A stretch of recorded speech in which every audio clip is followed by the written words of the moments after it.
G'day. I want to just discuss the problem we have in Australia, that a government minister, Dave Coleman, has banned free speech in Australia, in that it's now up to a politician apparently to say who can speak in this country or not. And the fact that no member of the public apparently made a complaint about David Icke, and only a dishonest politicians say he was going to spread the idea of the Holocaust didn't happen in schools, was an out and out lie. And the fact that a minister, David Coleman, reacted on that lie is akin to Stalinism, and that's all it is. There's no you can't get away from the fact that in Russia in those times, and in East Germany and all that behind the Iron Curtain, and throughout that terrible era, then all you had to do was say whatever you liked about someone, and the minister then would attack them or jail them or whatever. But this is a beginning in banning David Icke. And what I'm suggesting is that maybe Scott Morrison isn't aware of what David Coleman's done to the possibility of Scott Morrison being re-elected as Prime Minister, or maybe on the other hand, maybe this is all a plan enacted within Turnbull to get rid of Abbott and to destroy the conservatism and liberalism in Australia altogether, and Scott Morrison is part of that plot, and he shall probably become the last Liberal Prime Minister ever in this country, because we now know for certain they do not stand for free speech, and they've been deriding the Labour Party for quite a long time as not having free speech, and now the Liberals have proved they're in cohorts with the Labour Party against free speech. Because if you look at David Icke, I've never looked at him much before, he's pretty innocuous, he's not saying anything or that you can't find from other people saying it on the net, and we can see everything on the YouTube, so why can't we hear it on the street or in a meeting hall? We do not know. But the thing is though, it's no good point, everyone can be angry about this and everyone can complain about it and all that, and all the young people who ought to be who are aware, and the young people aren't all sort of gormless PC tweeters. There's some very bright young people in this country. The best thing they can do is realise it's still a democracy. There's no law that stops anyone forming a political party, and there's no law and there's no reason with the modern capacity young people have to create memes and whatever, and create the publicity for and ideas, that then they can build a new sort of a party for Australia that does actually enshrine free speech within its own constitution, because we haven't got free speech obviously within our constitution of Australia. That's no longer can be said to be the case because of what happened with Icke. The fact is that the Minister Coleman gave visas to a bunch of Marxists to come and speak about Marxism in Melbourne. It's sort of disturbing in a way that this people are actually revealing the true nature of today's so-called Liberal Party, and is that they sort of support the idea that Labour have for global Marxism. And the global Marxism that they're pushing is not Marxism where it's equality for the people. It's a sort of corporate Marxism where the corporate structures and CEOs and bankers and what have you, who these corporate politics work for, they take advantage of the democratic system to make legislations so that benefits the corporation. It's not actually to spread the wealth amongst the people so much as it is to spread the people's wealth amongst the corporations and create a lot of debt amongst the people, and basically all within the government, because that's the idea of it. But we can't. You cannot fight it. It's difficult to fight it unless you actually have the capacity, or young people. There needs to be young people form a party, and it should listen to Paul Keating's what he said about sliding scale economic systems, understand what that may mean, go and learn all they can about Adam Smith, which is totally opposed to it has a moral principle where this Marxism does away with all moral principles whatsoever. It has the pretentious moral principle is about equality, but obviously it's not really about equality at all when David Icke cannot speak but some Muslims and some Marxists can speak. Then the idea, and we can't hear, we have got no choice, we can't listen to that, or we are told we must be able to, we can listen to that. That's not giving us free speech. That is government saying we have the discretion to say who you can hear and who you can't hear. And then we know that Australia is heading in that direction by making it difficult for people to get licensed to speak here, because due to the fact that the people on the left who are totally against free speech, against speech in fact, unless it appeases their little ear holes, and they can disrupt free speech, and then the government said no, you're causing a health and safety problem because of the left protesters. So they blame the people speaking, so therefore they can see where this is heading.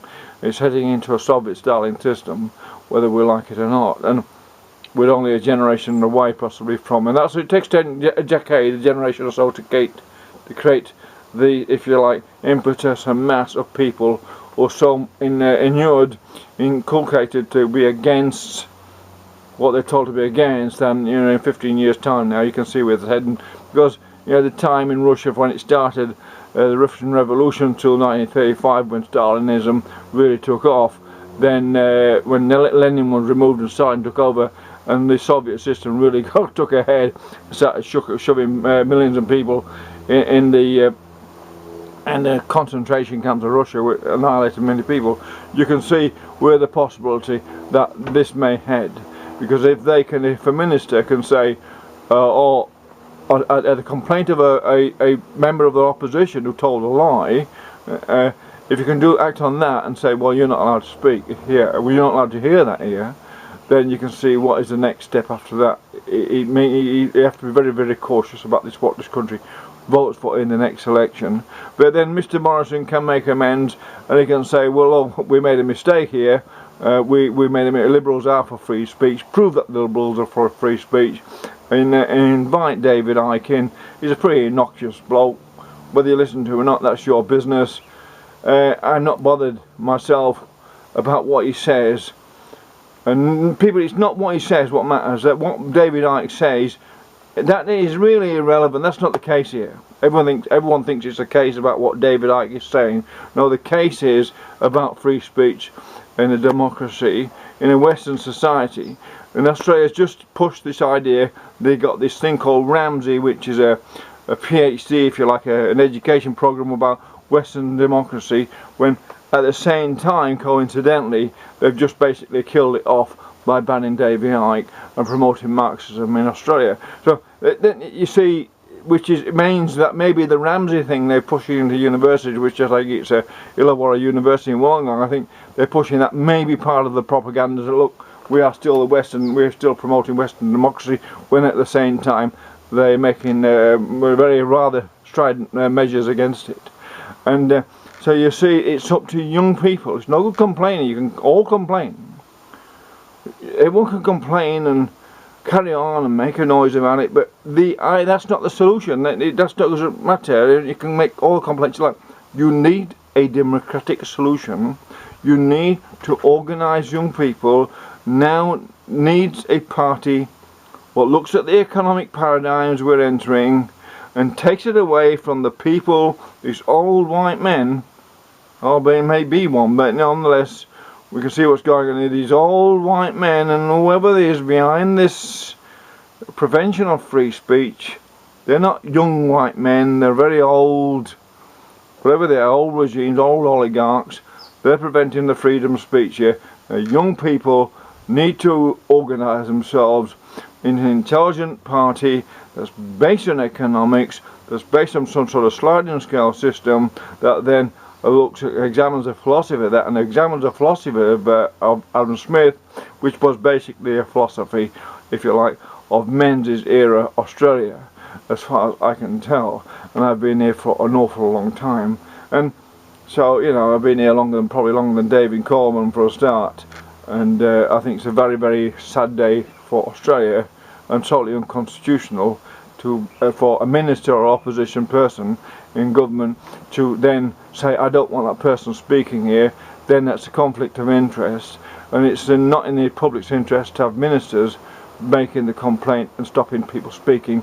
That is Soviet era, Nazi era, or Mao Zedong era politics, if you like. And that's, we've just entered that era in Australia. I said Mr. Morris can make amends and invite David Icke in. He's pretty innocuous to say, oh, it was a mistake, save face, and maybe win an election by differentiating him between him and the Labour Party and saying we're for free speech, look at them, they're not. And that would give him, we'd all would be relieved and all would support that. But if he can't do that, then how can he possibly support it anymore? It's indeed a sad day for Australia, indeed, when a minister or opposition member of Parliament can say, I don't want that person speaking here, I don't want that person speaking here. Sit there and they've suddenly got a power to themselves. These individuals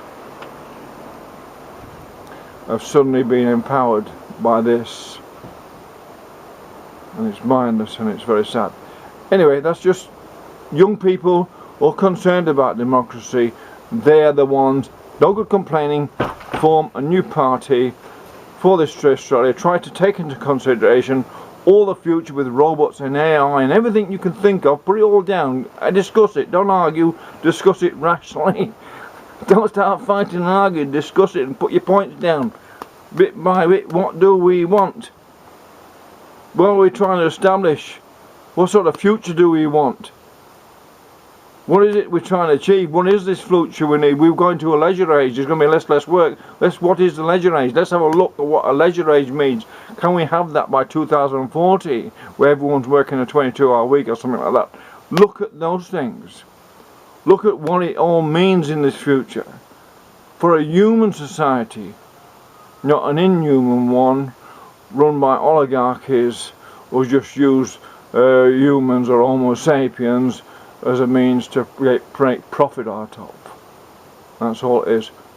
And in that way you can say David Icke, well, in the reptilian system that David Icke talks about, is basically a state of mind that is like reptiles. They don't have much in the way of emotion, they start chomping on animals coming through the creeks.